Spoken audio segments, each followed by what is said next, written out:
Hema committee റിപ്പോർട്ടിൽ കേസെടുത്ത് അന്വേഷണം വേണമെന്ന ഹർജിയിൽ ഹൈക്കോടതി ഇടപെടൽ. റിപ്പോർട്ടിന്റെ പൂർണ്ണരൂപം മുദ്രവെച്ച കവറിൽ ഹാജരാക്കണം. വനിതാ കമ്മീഷനെയും കക്ഷി ചേർത്തു. സ്വമേധയാ കേസെടുക്കുന്നതിൽ നിയമ തടസ്സമില്ലെന്ന് മന്ത്രി KN ബാലഗോപാൽ. റിപ്പോർട്ട് പൂഴ്ത്തിവെച്ചത് ഗുരുതര കുറ്റമെന്ന് പ്രതിപക്ഷ നേതാവ്.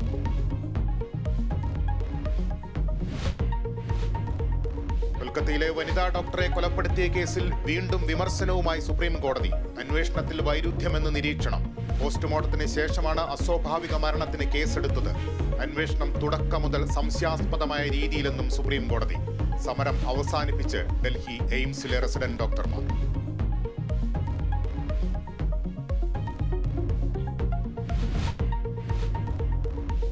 പോലീസിന്റെ നേട്ടങ്ങളുടെ ക്രെഡിറ്റ് മറ്റുള്ളവർ കൊണ്ടുപോവുകയാണെന്ന് ADGP MR അജിത് കുമാർ. വയനാട്ടിൽ പോലും ആദ്യമെത്തിയത് പോലീസ് സേനാംഗങ്ങൾ. പോലീസിന് ഫോട്ടോ എടുക്കാനുള്ള ആളില്ലെന്നും ADGP. സർക്കാരിന്റെ പോലീസ് നയത്തിൽ വെള്ളം ചേർക്കാൻ ശ്രമിച്ചാൽ നടപടിയെന്ന് മന്ത്രി K രാജൻ.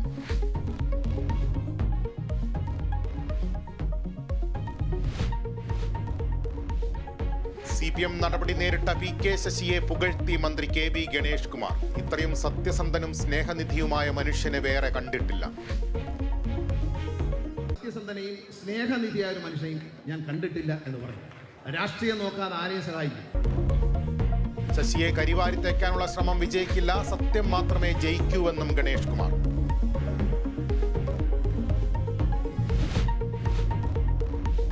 കഴക്കൂട്ടത്ത് നിന്ന് കാണാതായ 13-കാരിയെ തിരിച്ചെത്തിക്കാൻ പോലീസ് സംഘം വിശാഖപട്ടണത്തേക്ക്. കുട്ടിയെ ഉടൻ കേരളത്തിലെത്തിക്കും. കുടുംബത്തിന് കൈമാറുക വൈദ്യപരിശോധനയ്ക്കും കൗൺസിലിംഗിനും ശേഷം. ഇടുക്കി ബൈസൺ വാലിയിൽ അതീവ പരിസ്ഥിതി ലോല മേഖലയിൽ അനധികൃത നിർമ്മാണം. ചക്രമുടി മലനിരകളിൽ നിന്ന് മുറിച്ചു കടത്തിയത് ആയിരക്കണക്കിന് മരങ്ങൾ. മലയിടിച്ചു നിരത്തി കിലോമീറ്ററുകൾ റോഡ് നിർമ്മിച്ചു. പരാതികൾ ലഭിച്ചിട്ടും കണ്ടില്ലെന്ന് നടിച്ച് റവന്യൂ അധികൃതർ.